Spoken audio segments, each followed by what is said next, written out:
இந்த பகுதியை உங்களுக்கு வழங்குவோர் பூர்ணிஸ் பொட்டிக், சென்னை. மற்றும் நோய் தடுப்பு மருந்துகள் துறை இயக்குனர் மற்றும் ஊரக வளர்ச்சி இயக்குனர், ஊரக வளர்ச்சி ஆணையர், ஊரக வளர்ச்சி அரசு துறை செயலாளர் ஆகியோரை சந்தித்து முறையிட்டோம். அவருடைய ஊதியமானது பல மாதங்களாக நிலுவையில் உள்ளதோடு கடந்த 5 ஆண்டுகளாக நாங்கள் ஏக்கத்தோடு காத்துக் கொண்டிருந்த அந்த கோரிக்கைகள் அனைத்தும் இப்பொழுதும் புதிய ஆட்சி வந்த பிறகும் அந்த கோரிக்கைகள் நிறைவேற்றப்படாமலே உள்ளது. சரி, புதிய ஆட்சி பொறுப்பேற்று இந்த கோரிக்கைகள் அனைத்தும் நிறைவேறுவதற்கு அவர்களுக்கு கால அவகாசம் வழங்க வேண்டும் என்று கேட்டுக்கொண்டாலும் இந்த கோரிக்கைகள் சம்பந்தமாக சம்பந்தப்பட்ட துறை அமைச்சர்கள், குறிப்பாக ஊரக வளர்ச்சி மற்றும் நீர்வளத்துறை அமைச்சர், அதே போல மக்கள் நல்வாழ்வுத்துறை அமைச்சர், நகராட்சி நிர்வாகத்திற்கு பொறுப்பேற்றுள்ள மாண்புமிகு தமிழக முதலமைச்சர் அவர்கள் ஆகியோரை சந்திப்பதற்கு எங்களுக்கு தலைமைச் செயலகத்தில் அனுமதி அளிக்கப்படவில்லை. நாங்கள் அனுமதி கேட்டு பலமுறை போராடியும் தலைமைச் செயலக நுழைவாயிலில் அரசு ஊழியர்களின் நலனுக்காக போராடக்கூடிய சங்கங்களை தீவிரவாதிகளைப் போல காவல்துறையினர் நடத்தி எங்களை உள்ளே சந்திப்பதற்கு அனுமதிப்பதில்லை. அப்பாயின்மெண்ட் வாங்கினீங்களான்னு கேட்கிறாங்க. உள்ளே போனால்தான் அப்பாயின்மெண்ட் வாங்க முடியும். அதையும் மீறி நாங்கள் உள்ளே போய் அப்பாயின்மெண்ட் கேட்டு மக்கள் நல்வாழ்வுத்துறை அமைச்சர் அவர்களை சந்திப்பதற்கு கடந்த 2/6/2026 காத்திருக்கிறோம். அவர்களது உதவியாளரை வாட்ஸ்அப்பிலும் தொலைபேசியிலும் தொடர்பு கொண்டாலும் அவர்கள் எங்களுக்கு அப்பாயின்மெண்ட் வழங்கல. குறிப்பாக மக்களை தேடி மருத்துவ பணியாளர்களான பெண் சுகாதார தன்னார்வலுடைய கோரிக்கைகள், அவங்களுக்கு ஊதிய உயர்வு கேட்கிறோம், அவங்களுக்கு சீருடைகள் வழங்க வேண்டும் என்று கேட்கின்றோம். கடந்த 5 ஆண்டுகளில் ஒரே ஒரு முறைதான் அவர்களுக்கு சீருடை வழங்கப்பட்டுள்ளது. இது சம்பந்தமாக எல்லாம் பேசுவதற்கு மக்கள் நல்வாழ்வுத்துறை அமைச்சர் மாண்புமிகு திரு அருண்ராஜ் அவர்கள் எங்களுக்கு சந்திப்பதற்கு நேரம் ஒதுக்கவில்லை. இந்த ஒட்டுமொத்த கோரிக்கையும் சென்று மாண்புமிகு தமிழக முதலமைச்சர் அவர்களை சென்று பார்க்கலாம் என்று போனால் முதலமைச்சருடைய தனி செயலகத்திலே அங்கே உள்ள அதிகாரிகளை சந்திப்பதற்கு கூட காவல்துறை அனுமதிக்கவில்லை. வேறு வழியின்றி அங்கு என்ன செய்யலாம் என்று கேட்கும்போது முதலமைச்சருடைய முகவரிக்கு இமெயில் அனுப்புங்கள் என்று சொன்னார்கள். அப்படி மின்னஞ்சல் 2/6/2026 என்று அனுப்பிவிட்டு கடந்த 1 மாத காலமாக ஒன்றரை மாதமாக நாங்கள் காத்துக் கொண்டிருக்கிறோம். மாண்புமிகு தமிழக முதலமைச்சரை சந்திப்பதற்கு என்ன வழி என்று எங்களுக்கு தெரியல. இப்ப குறிப்பாக நாங்கள் அவசரமாக இந்த இதை பண்றதுக்கு காரணம் என்ன அப்படின்னா, வருகிற 10/8/2026 அன்று நாங்கள் சில கோரிக்கைகளுக்காக நாங்கள் சென்னையிலே ஆர்ப்பாட்டம் நடத்த உள்ளோம். முதல் கோரிக்கை, மாண்புமிகு தமிழக முதல்வர் அவர்களை ஓட்சா கூட்டமைப்பு சந்திப்பதற்கு அரசு அதிகாரிகள், மாண்புமிகு முதலமைச்சர் அவர்களுடைய அரசு செயலர்கள் எங்களுக்கு நேரம் ஒதுக்கி தர வேண்டும் என்ற கோரிக்கை ஒன்றும், மாண்புமிகு ஊரக வளர்ச்சி மற்றும் நீர்வளத்துறை அமைச்சர் அவர்களை சந்திப்பதற்கும், மாண்புமிகு மக்கள் நல்வாழ்வுத்துறை அமைச்சர் அவர்களை சந்திப்பதற்கும் எங்களுக்கு நேரம் ஒதுக்கி தர வேண்டும் என்று கேட்கின்றோம். நேரம் ஒதுக்கி தந்தால் எங்களுடைய கோரிக்கைகளை நாங்கள் சொல்லி அதற்கான தீர்வு காண முடியும். நேரம் ஒதுக்கி தராவிட்டால் 10/8/2026 அன்று சென்னையிலே சுமார் 1 லட்சம் மகளிரை திரட்டி, இந்த பணியாளர்கள் அனைவருமே பெண் ஊழியர்களாக இருக்காங்க. இந்த பெண் ஊழியர்களுக்காக ஒரு ஆர்ப்பாட்டத்தை சென்னையிலே மாபெரும் ஆர்ப்பாட்டத்தை நடத்துவது என்றும், தமிழக அரசு தொடர்ந்து செவி சாய்க்காத பட்சத்திலே எங்களை பேச்சுவார்த்தைக்கு அழைக்காவிட்டால் நாங்கள் விரைவில் இங்கு அனைவருமே தொடர் வேலை நிறுத்தத்தில் ஈடுபடவும் முடிவு செய்துள்ளோம். ஏனென்றால் அதிகாரிகளை சந்திப்பதற்கான வாய்ப்பே வழங்கப்படாவிட்டால் ஒரு அரசு ஊழியர் நலச்சங்கங்கள் வேற என்னதான் செய்ய முடியும்? நாங்க என்ன சொல்றோம், எங்க கோரிக்கைகளை நிறைவேற்றுவதற்கு அரசுக்கு கால அவகாசம் தேவைப்படும் என்பது உண்மைதான். ஆனால் அதற்கு முன்பாக எங்களது கோரிக்கைகளை அழைத்து பேச வேண்டும் என்றுதான் நாங்கள் விரும்புகிறோம். எங்களை அழைத்து பேசுவதற்கு கூட நேரம் இல்லாமல் இருக்கிறார்கள் என்பது ரொம்ப வேதனையான செய்தி. குறிப்பாக பரப்புரையாளர்கள், நகராட்சி நிர்வாகம் மற்றும் குடிநீர் வழங்கல் துறையில் பணியாற்றக்கூடிய அனிமேட்டர்ஸ் என்று அழைக்கப்படக்கூடிய பரப்புரையாளர்கள் சுமார் 3000 பேருக்கு மேல் வருகிற 31/7/2026 அன்று அவர்கள் சார்ந்துள்ள, அதாவது அவங்க சம்பளம் வாங்கக்கூடிய சொசைட்டிகள் 8 சொசைட்டி இருக்கு. இந்த 8 சொசைட்டிகளும் 31/7/2026 அதனுடைய பணிக்காலம் முடிவடைது.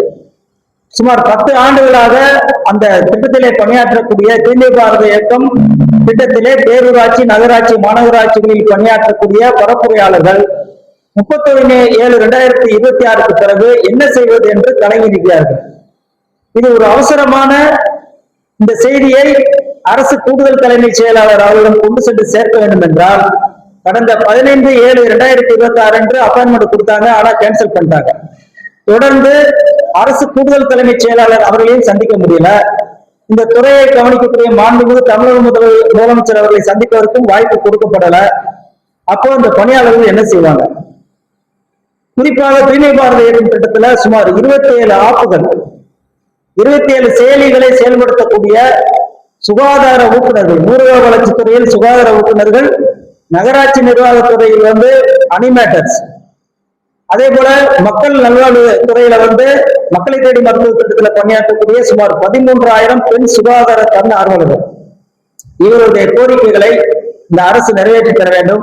இவர்களுக்கு எல்லாம் இருக்கக்கூடிய பொதுவான கோரிக்கை ஊதிய உயர்வு, சீருடை, பணி நிரந்தரம். பணி நிரந்தரம்னா காலமுறை ஊதியம் நாங்க கொடுக்க சொல்லல. தற்போது இருக்கக்கூடிய பணியிலிருந்து நீக்காமல் இவருக்கு பணி வழங்க வேண்டும் என்று நாங்கள் சொல்லுகின்றோம். அதை விட இந்த பிரஸ் மூலமா நாங்க ஒரு முக்கியமான விஷயத்தை சொல்ல விரும்புகிறோம். நகராட்சி நிர்வாகத்துறையில் பணியாற்றக்கூடிய பரப்புரையாளர்களை நிர்வகிக்கக்கூடிய 8 சொசைட்டிகள் இருக்கு. இந்த 8 சொசைட்டிகளும் முன்னாள் திமுக அமைச்சருடைய கட்டுப்பாட்டில் இருக்கு. முன்னாள் திமுக அமைச்சர்கள் அவர்களாலும் அவருடைய உறவினர்களாலும் ஏற்படுத்தப்பட்ட அந்த சொசைட்டிகள் தான் தற்பொழுதும் இயங்குகின்றது. இந்த சொசைட்டிகளை வைத்துக் கொண்டு எப்படி இவர்களுக்கு ஊதியம் வழங்க முடியும்? இவர்களுக்கான அதை விட கொடுமை என்னன்னா, கடந்த 5 ஆண்டுகளாக இவர்களுக்கு பிடிக்கப்பட்ட தொழிலாளர் வைப்பு நிதி தொகையை அந்த பரப்புரையாளர்களுடைய கணக்குல இதுவரை செலுத்தப்படவில்லை என்பதும் ஒரு வேதனையான விஷயம். இந்த மாதிரி ஒரு முக்கியமான சில விஷயங்கள் நிறைய இருக்கிறது. சுகாதார ஊக்குநர்களை பொறுத்த மட்டும் அவங்களுக்கு கடந்த 13 வருஷமா வேலை பார்க்கறாங்க. அவங்களுக்கு மாத ஊதியம் 2000, அதுவும் கடந்த 2024ஆம் ஆண்டு தான் வழங்கப்பட்டது. அவர்களுக்கு 2000 ஊதியம் போதாது. ஏனென்றால் அவர்கள் தூய்மை பாரத இயக்கம் திட்டத்தை கிராமங்களில் செயல்படுத்துவதற்கு அவங்க மொபைல் ரீசார்ஜ் பண்ண வேண்டியதற்கு, வாகன எரிபொருள் செலவினம் பண்ண வேண்டியதற்கு, இவற்றிற்கெல்லாம் செலவினங்கள் அதிகமாக ஆகிறது. அதனால் அவர்கள் ஒரு ஊதிய உயர்வு வழங்க வேண்டும் என்ற கோரிக்கையை நாங்கள் வச்சிருக்கிறோம். அதே போல பெண் சுகாதார தன்னார்வலர்கள் 13,000 பேர் மக்களை தேடி மருத்துவ பணியாளர்கள் 5 வேண்டும் என்ற கோரிக்கையை வைக்கிறோம்.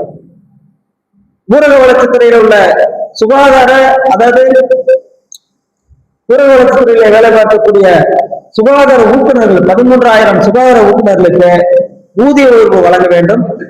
நகராட்சி நிர்வாகம் மற்றும் குடிநீர் வழங்கல் பணியாற்றும் 4,000 பரப்புரையாளர்களுக்கு முறையான ஊதியம் வழங்க வேண்டும். அவர்கள் ஊதியம் பார்த்தீங்கன்னா 16,700 ரூபாய் ஊதியம், நிர்ணயிக்கப்பட்ட ஊதியம். ஆனால் இந்த 8 ஏஜென்சிகள் அவங்களுக்கு வெறும் மாதம் 8,000 மட்டுமே ஊதியம் வழங்குகிறார்கள். மீதி ஊதியம் என்ன ஆச்சுன்னு தெரியல. அதே மாதிரி ஒரு பரப்புரையாளரை நியமனம் பண்றாங்க அப்படின்னா ஒவ்வொருத்தையும் சுமார் 1 லட்சம் வரை வாங்கி கொண்டுதான் நியமனம் செய்கிறார்கள் இந்த சொசைட்டி. ஆகவே திமுக அரசால் நியமிக்கப்பட்ட இந்த 8 சொசைட்டிகளையும் உடனடியாக இந்த 8 சொசைட்டிகளையும் கலைத்து விட்டு அரசு மூலமாகவோ அரசு சார்ந்த நிறுவனம் மூலமாகவோ இவர்களுக்கான ஊதியத்தையும் இவருடைய நிர்வாகத்தையும் அவர்கள் மேற்கொள்ள வேண்டும் என்ற கோரிக்கை வைக்கின்றோம். மக்களை தேடி மருத்துவ திட்டத்தில் பணியாற்றும் 13,000 பெண் சுகாதார தன்னார்வலர்கள்.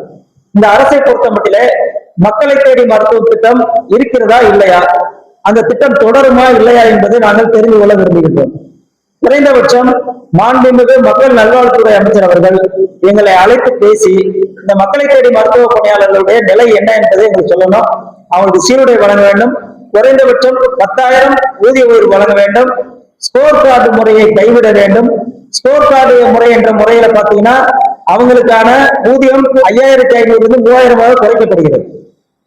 ஸ்கோர் கார்டு முறைனா என்ன அப்படின்னா, அவங்களுடைய பணி மதிப்பீடு அறிக்கை, அந்த மாசத்துல அவங்க வேலைகள் எவ்வளவு பார்க்காங்கன்னு சொல்லி அவங்க மதிப்பீடு செய்து வாங்கிய 5,500ஐயும் குறைத்துக் கொண்டு வெறும் 3,000 தான் பல இடங்கள்ல ஊதியம் வழங்கப்படுகிறது. அதே போல அவர்களுக்கான பணி நேரம் வெறும் 10 வீடுகள் மட்டுமே பார்க்க வேண்டும் என்பது. ஆனால் அவங்க ஒவ்வொரு மருத்துவமனையிலும் ஆரம்ப சுகாதார நிலையத்திலும் அவங்க ஓபி சீட்டு பார்க்கறதுல இருந்து ஒரு செவிலியரும் மருத்துவரும் செய்ய வேண்டிய அத்தனை பணிகளையும், ஆபரேஷன் தவிர மற்ற அனைத்து பணிகளையும் இந்த பெண் சுகாதார தன்னார்வலர்கள் செய்து கொண்டிருக்கிறார்கள். இதையெல்லாம் ஒழுங்குபடுத்த வேண்டும். தமிழக அரசுக்கு நாங்கள் வைக்கக்கூடிய முக்கியமான கோரிக்கை என்ன அப்படின்னா, தமிழக அரசினுடைய தலைமைச் செயலகத்திற்கு வரும் அரசு ஊழியர் நலச்சங்க நிர்வாகிகளை அவர்கள் உள்ளே அனுமதிக்க வேண்டும். அவர்களை கட்டுப்பாடு என்ற பெயரிலே அவர்களை அலைக்கழிப்பதை நிறுத்த வேண்டும். அப்பாயின்மெண்ட் வாங்கிட்டு தான் வரணும் அப்படின்னா துறை அமைச்சர்களும் துறை செயலர்களும் அப்பாயின்மெண்ட் கொடுத்த என்று அவர்களை சந்திக்க வேண்டும். ஆனால் இது அனைத்துமே நடப்பதில்லை.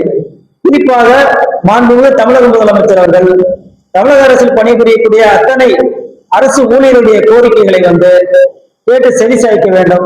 குறிப்பாக ஊரக வளர்ச்சித்துறையில உதவி இயக்குனர் ஊராட்சிகள் பணியிடம் கடந்த திமுக அரசில் நிரப்பப்பட்ட பணியிடம். ஆனால் அந்த ஏடி பஞ்சாயத்து போஸ்ட் இதுவரை யாருமே மாற்றப்படவில்லை. அதே ஆட்கள், அதே உதவி இயக்குனர் ஊராட்சிகள் தான் இப்பவும் பணிபுரிகிறாங்க. உள்ளாட்சி அமைப்புகளில் இன்னும் ஊழல் குறையவில்லை. உள்ளாட்சி அமைப்புகளில் தொடர்ந்து ஊழல் இருந்து கொண்டுதான் இருக்கிறது. குறிப்பாக சென்னையில் உள்ள மாநகராட்சி மண்டல அலுவலகங்கள், அதே போல மின்சார வாரிய அலுவலகங்கள்ல இப்போதும் அங்குள்ள பணியாளர்கள் பணம் கேட்டு மக்களை நிர்பந்தித்துக் கொண்டுதான் இருக்கிறார்கள்.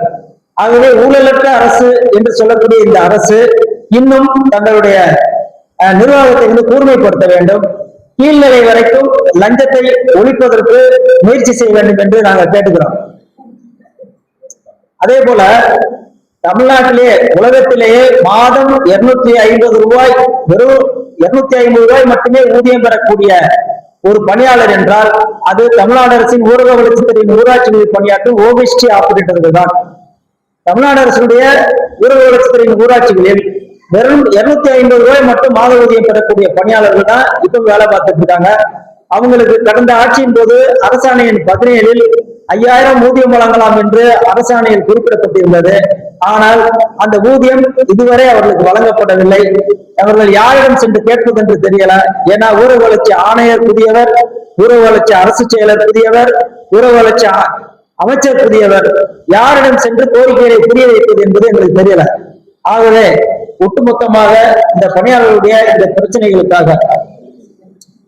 பிரச்சனைகளுக்காக நாங்கள் வருகிற 10/8/2026 அன்று சென்னையிலே மாபெரும் அரசின் கவன ஈர்ப்பு ஆர்ப்பாட்டம் நடத்துவது என்று முடிவு செய்துள்ளோம். அதனைத் தொடர்ந்து இந்த 13,000 ஊரக வளர்ச்சித்துறையில் பணிபுரியக்கூடிய 13,000 சுகாதார ஓட்டுநர்கள், அதே போல தமிழ்நாடு அரசின் நகராட்சி நிர்வாகத்துறையில் பணியாற்றக்கூடிய சுமார் 4,000 பரப்புரையாளர்கள், மக்களை தேடி மருத்துவ திட்டத்தின் கீழ் பணியாற்றும் சுமார் 13,000 பெண் சுகாதார தன்னார்வலர்கள் மற்றும் தூய்மை பணியாளர்கள், தூய்மை காவலர்கள் ஆகிய அனைவருமே காலவரையற்ற வேலை நிறுத்தத்தில் சட்டமன்றம் கூடும்போது ஈடுபட உள்ளோம் என்பதை நாங்கள் பணியோடு தெரிவித்துக் கொள்கிறோம். எங்களை தமிழக அரசு அழைத்து பேச வேண்டும். நாங்கள் இந்த அரசுக்கு எதிரானவர்கள் அல்ல. இந்த அரசு தாவேக அரசு பொறுப்பேற்க வேண்டும் என்று தேர்தலுக்கு முன்பு எங்களது பணியாளர்கள் அனைவருமே ஒட்டுமொத்தமாக விரும்பி முடிவெடுத்து அந்த அரசை கொண்டு வர வேண்டும் என்று பாடுபட்டவர்கள். ஆகவே மாண்புமிகு தமிழக முதலமைச்சர் அவர்களும் துறை அமைச்சர்களும் எங்களை அழைத்து பேச வேண்டும் என்று இந்த நேரத்தில் கேட்டுக்கொள்கிறேன். ஊராட்சி பணியிடங்களை உடனடியாக மாற்ற மாண்புமிகு அமைச்சர் அவர்கள் முயற்சி எடுக்க வேண்டும் என்று வேண்டுகோள் வைக்கிறோம். மாவட்ட ஆட்சியரால் சமூகம் செய்யப்பட்ட ஒரு பணியாளர்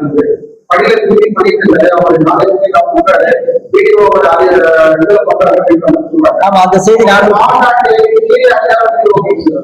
இந்த செய்தி நாங்களும் பார்த்தோம். இது அந்த வீடியோ தான் கண்ட்ரோல் பண்ணிருக்கணும். அதாவது பணி தெரிந்த பணியாளர் என்ற முறையில அவரை அழைத்து வேலை வாங்கி இருக்கலாம். ஆனால் அது ஏற்றுக்கொள்ளப்படக்கூடியதல்ல. வேறு பணியாளரை வைத்தான் வேலை வழங்க வேண்டும். ஒரு மாவட்ட ஆட்சியரால் பணி நீக்கம் செய்யப்பட்ட பணியாளரை அலுவலகத்திற்குள்ளே அனுமதிப்பது சரியான தீர்வு.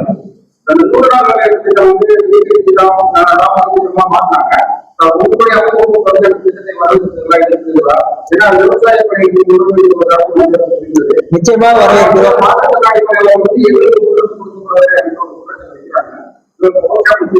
இல்ல விபிஜி ராம் திட்டம் அதை நாங்க முழுமையா வரவேற்கிறோம். ஏனென்றால் 100 நாள் வேலை திட்டத்தை பொறுத்த மட்டிலே ஒரு பொதுவான குற்றச்சாட்டு உண்டு. அதாவது 100 நாள் வேலை திட்டத்தில் ஈடுபடக்கூடிய பெண் பணியாளர்கள் பெரும்பாலும் மரத்தடியிலே ஓய்வு எடுத்துக் கொண்டிருக்கிறார்கள் என்ற ஒரு குற்றச்சாட்டு இருந்தது. ஆனால் இதனால் அந்தந்த ஏரியாவில் விவசாய பணிகளுக்கு ஆள் கிடைக்காமல் திணறி கொண்டிருந்த நிலையும் இருந்தது. நிறைய இடங்கள் பாத்தீங்கன்னா இந்திக்காரங்கள், அதாவது வட மாநிலத்து இளைஞர்களை வைத்தெல்லாம் விவசாயம் செய்யக்கூடிய நிலைமையெல்லாம் ஏற்பட்டிருந்தது. இந்த திட்டத்தின் மூலம் விவசாய பணிகளுக்கு ஈடுபடுத்துவதால் இந்த திட்டம் வரவேற்கக்கூடிய ஒன்றுதான் என்பதுதான் எங்களுக்கு கருத்து. தலைமைச் செயலகத்தில் அனுமதி பண்றாங்க அப்படின்ற குற்றச்சாட்டு பொதுமக்களும் இந்த குற்றச்சாட்டு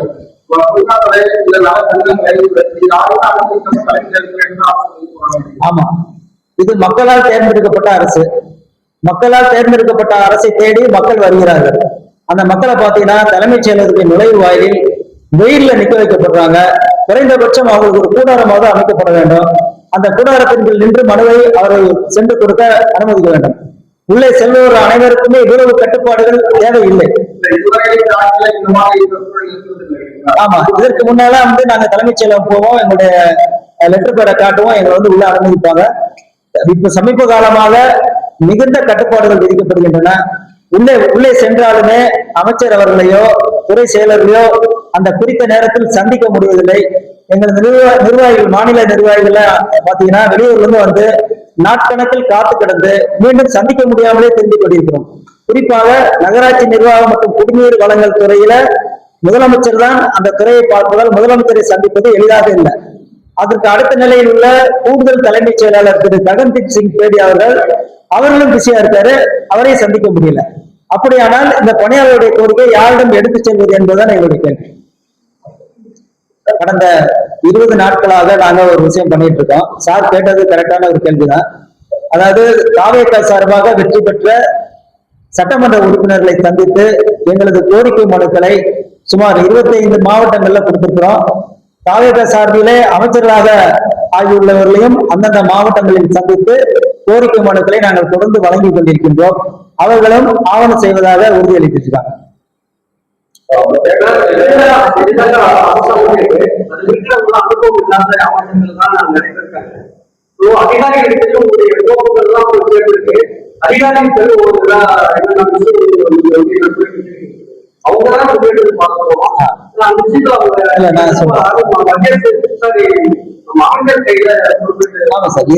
என்ன சிக்கல் அப்படின்னா, குறிப்பாக ஊரக வளர்ச்சி மற்றும் நீர்வளத்துறை அமைச்சர் அவர்கள் இருக்காங்க. அவருடைய ஸ்பெஷல் பிஏ, அவங்களுடைய பிஏக்கள் பாத்தீங்கன்னா ஊரக வளர்ச்சித்துறையில் உள்ள அதிகாரிகளே இல்லை. பாத்தீங்கன்னா அவங்க கமர்ஷியல் டாக்ஸ்ல இருந்து ஒரு அதிகாரியா போட்டிருக்காங்க. ஊரக வளர்ச்சித்துறையில் ஒரு கூடுதல் இயக்குனர் நிலையில் உள்ள ஒரு அலுவலரை அமைச்சருக்கு கீழே எப்பவுமே அப்பாயின்மெண்ட் பண்ணுவாங்க. ஆனா இந்த முறை வேறு துறை சார்ந்த அதிகாரிகளை ஊரக வளர்ச்சித்துறைக்கு கீழையும் அந்தந்த துறை அமைச்சர்களுக்கு கீழே நியமிக்கப்பட்டதால முந்தைய வரலாறு எங்களுக்கு இந்த துறையில யாரு நல்ல வேலை பார்ப்பாங்க, யாரு எப்படி என்னென்ன பிரச்சனைகள் இருக்குன்னு எங்களுக்கு தெரியும். ஆனால் ஒரு கமர்ஷியல் டாக்ஸ்ல இருந்து அப்பாயின்மெண்ட் பண்ணப்பட்ட ஒரு அதிகாரியால் ஊரக வளர்ச்சித்துறையில் உள்ள பிரச்சனைகளை பற்றி கண்டிப்பாக தெரியாது. அதனால அந்தந்த துறை அமைச்சர்களுக்கு கூடுதல் துறை இயக்குனர் நிலையில் உள்ள ஒரு அதிகாரியை அவங்களுக்கு இல்ல அதே துறையில் உள்ள அதிகாரியை நியமனம் செய்ய வேண்டும் என்று இந்த பிரஸ் மீட் மூலமா கேட்டுக்கிறேன்.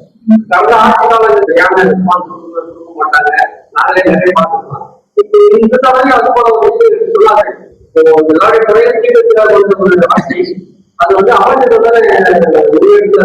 ஆமா சார், இல்ல எங்களுக்கு ஒண்ணுமே புரியல. எல்லாருமே பிஸியா இருக்காங்க, எதுக்குன்னு தெரியல. சிஎம் பிஸி, அமைச்சர்களும் பிஸி, அதிகாரிகளும் பிஸி, எதுக்கு பிஸின்னு தெரியல. சரி, மக்களுடைய நலத்திட்டங்களுக்காக அவங்க பிஸியா இருக்கிறாங்கிறத நாங்க ஏத்துக்கிறோம். அதே நேரத்துல அரசு ஊழியருடைய பிரச்சனைகளையும் அவங்க கூட்டு பேசணும். உதாரணத்திற்கு தலைமைச் செயலகத்திலே பயோமெட்ரிக் வச்சு காலையா 10 மணிக்கு அலுவலகத்துக்கு வர வேண்டும் என்ற ஒரு உத்தரவு வழங்கப்பட்டுள்ளது. ஆனால் அதே ஊழியர்கள் அலுவலக நேரமான 5:45க்கு மேலும் உட்கார்ந்து பணியாற்றி கொண்டிருக்கிறார்கள்.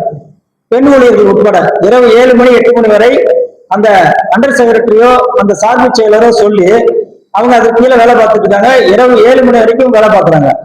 காலையில் ஸ்ட்ரிக்டாக 10 மணிக்கு வர வேண்டும் சொல்லும் அரசு மாலையில் 5:45க்கு மேல் பணியாளர்களை, குறிப்பாக பெண் பணியாளர்களை அங்கே வேலை பார்க்க அனுமதிக்க கூடாது, அவர்களை வேலை வாங்கக்கூடாது என்ற ஒரு உத்தரவையும் போட வேண்டும் என்று கேட்கிறேன்.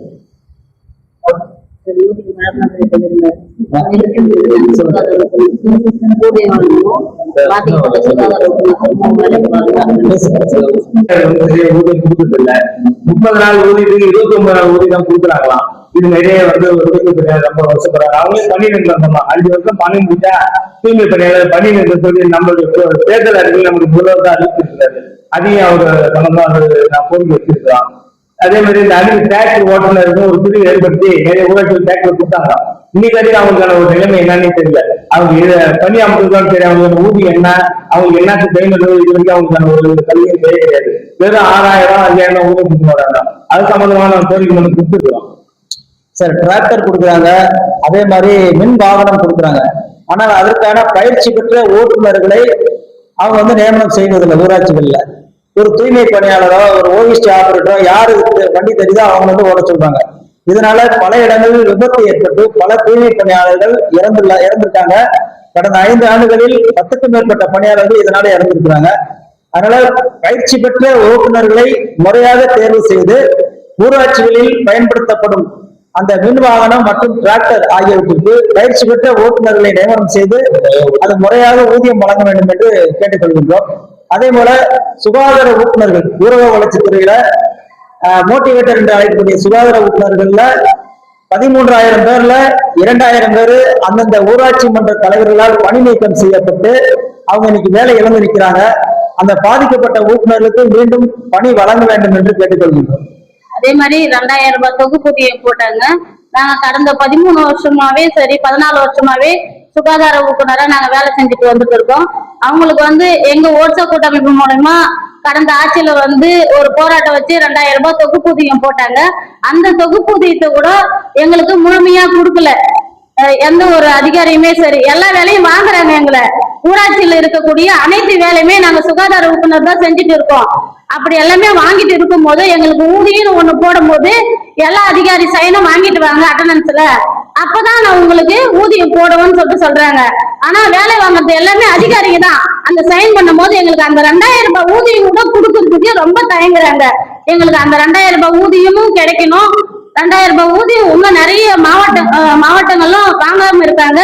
அதே மாதிரி தலைவர்கள்லாம் இருந்தாங்க இல்லையா, அவங்களுக்கு சார்பா இந்த 2000 ரூபாய் ஊதியம் போட்ட பத்துக்கு எங்க சுகாதார ஊக்குனர்லாம் எல்லாரையும் எடுத்துட்டு புதிய சுகாதார ஊக்குனரை நியமிச்சு அவங்களுக்கு 2000 ரூபாய் ஊதியம் போட்டுட்டு இருக்காங்க. அவங்கள சார்ந்து வந்தவங்களுக்கு மட்டும் கரெக்டா சேலரி போய்கிட்டே இருக்கு. நாங்க ஐஎம்எஸ் எக்ஸாம் எழுதிதான் நாங்க உள்ள வரணும். எல்லா பழைய ஊக்குனருமே சரி, எங்களுக்கு அந்த ஊதியம் 2000 பத்தாது. எங்களுக்கு 10,000 ரூபாய் ஊதியமும் வழங்கணும். அதே மாதிரி நிலுவையில் உள்ள ஊதியமும் வரணும். அதே மாதிரி பாதிக்கப்பட்ட சுகாதார ஊக்குனர்களும் திரும்ப பணியில வந்து இருக்கணும். அதே மாதிரி நாங்க சுகாதார ஊக்குனருடைய வேலை வந்து தூய்மை காவலர் கூட போயிட்டு அவங்களுக்கு ரூட் மேப் போட்டு அவங்க எந்த ஏரியாவில போறாங்கன்றது வழி நாங்க சுகாதார ஊக்குனர் தான் கண்காணிக்கிறோம். அதுக்கப்புறம் அவங்க கொண்டு வர குப்பைகளும் சரி எவ்வளவு எடுத்துட்டு வராங்க. ஒரு தூய்மை காவலர் 150 வீடு பார்க்கணும்னு சொல்லிட்டு ரூட் மேப்பும் போட்டு கொடுக்குறோம். நாங்க போட்டு கொடுத்து அவங்க கொண்டு வர குப்பையும் எடுத்துட்டு வந்து தரம் பிரிச்சு அதை வந்து மகுரு குப்பையும் மகாத குப்பையும் தனித்தனியா பிரிச்சு வைக்கிறோம். அதுக்கப்புறம் அந்த குப்பையை வச்சு மண்புழு தயாரிக்கிறோம். எல்லா வேலைகளும் சுகாதார ஊக்குனர் அவங்களை கண்காணிச்சுட்டு இருக்கிறோம். அவங்களுக்கு ஒரு பிரச்சனைனாலும் தூய்மை காவலருக்கோ தூய்மை பணியாளருக்கோ யாராவது ஒரு பிரச்சனைனாலும் நாங்க சுகாதார ஊக்குனர் ஆகிய நாங்க தான் முன்ன வந்து நின்று அந்த பிரச்சனையை சரி பண்றோம். எல்லா இடத்துக்குமே நாங்க தான் எல்லா வேலையுமே செஞ்சுட்டு இருக்கோம். ஒரு ஊராட்சியில் இருக்கிற மொத்த வேலையுமே நாங்க செஞ்சுட்டு இருக்கோம். அப்பேற்பட்டவங்களுக்கு எங்களுக்கு ஏதாவது அந்த 2000 ரூபாய் ஊதியம் வழங்க கூட இந்த அரசாங்கம் தயங்குது. எங்களுக்கு மாண்புமிகு முதலமைச்சர் ஐயா அவர்கள் வந்து இது தனி கவனம் செலுத்தி எங்களுக்கு ஊதிய உயர்வு வேணும். 2000 ரூபாய் ஊதியத்தை வச்சு எங்களுக்கு பெட்ரோல் சார்ஜும் பத்தல, மொபைல் ரீசார்ஜும் பத்தல. மொபைல் ஆப்பும் நாங்க கண்டிப்பா போட்டு ஆகணும். ரீசார்ஜ் இல்லாம எங்களால என்ன செய்ய முடியும்? எங்க குடும்பத்தை நடத்துறதே வாழ்வாதாரத்திலே ரொம்ப கஷ்டமா இருக்கு. அதனால எங்களுக்கு 2000 ரூபாய் ஊதியம் பத்தல. அந்த 2000 ரூபாய் வந்து மொபைல் ரீசார்ஜுக்கும் பெட்ரோல் செலவுக்குமாவே ஆயிடுது. எங்க குடும்பத்தை நடத்துறதுக்கு எங்களுக்கு வந்து 10,000 ரூபாய் ஊதியம் வழங்கணும், உயர்த்தி வழங்கணும்னு சொல்லிட்டு தமிழக முதல்வர் ஐயா அவர்களை கேட்டுக்கொள்கிறோம்.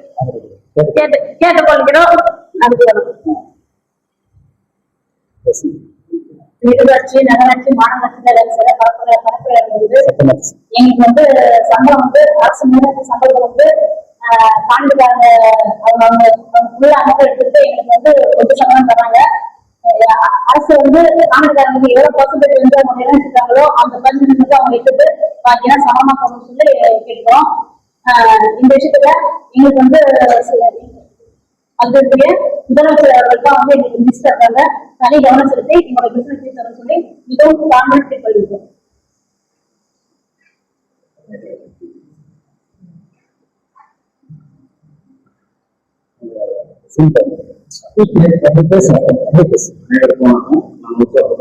மாநில பொதுச் செயலாளர்.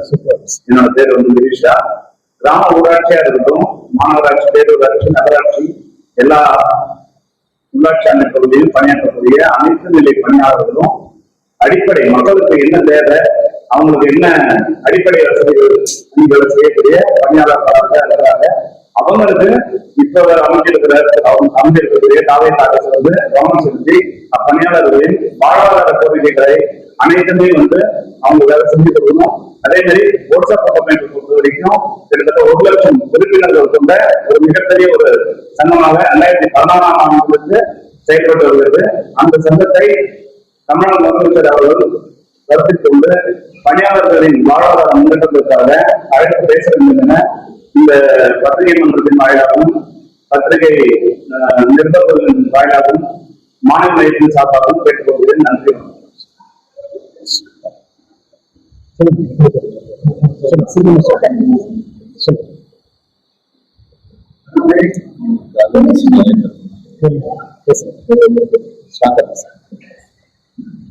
மக்களை தேடி மக்கள் சங்கத்தின் நாங்கள் இருந்திருக்கோம்.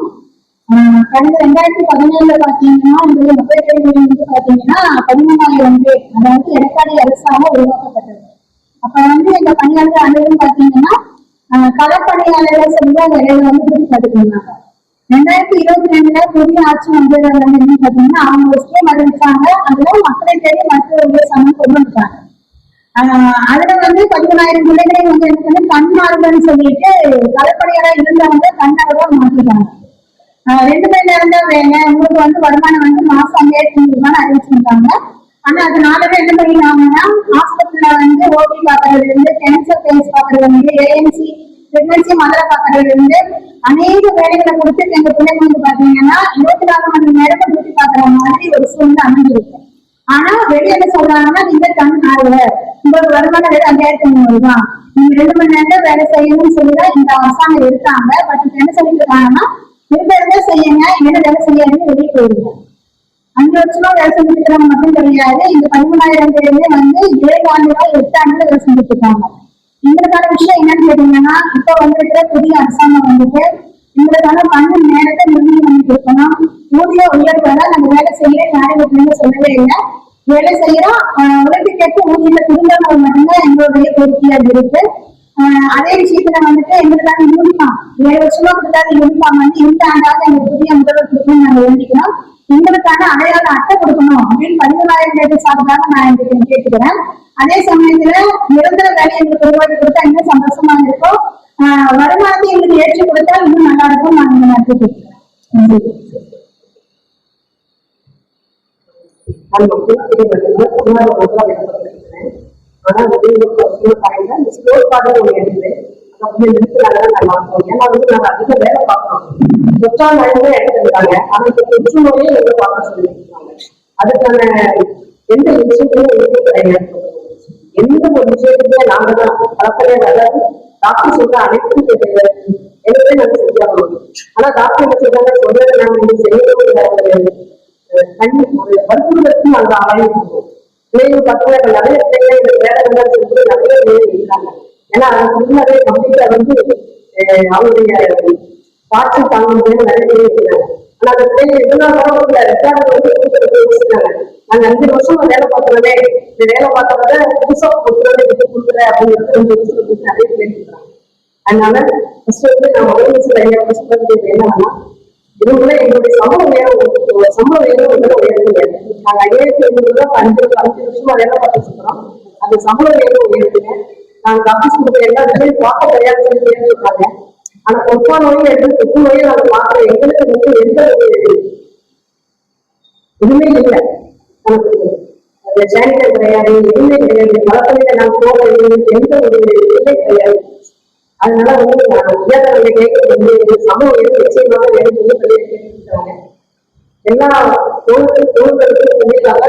சமூக உயர்வு வேணும் சொல்லி இந்த நேரத்துல வந்து கேட்டுக்கிறேன்.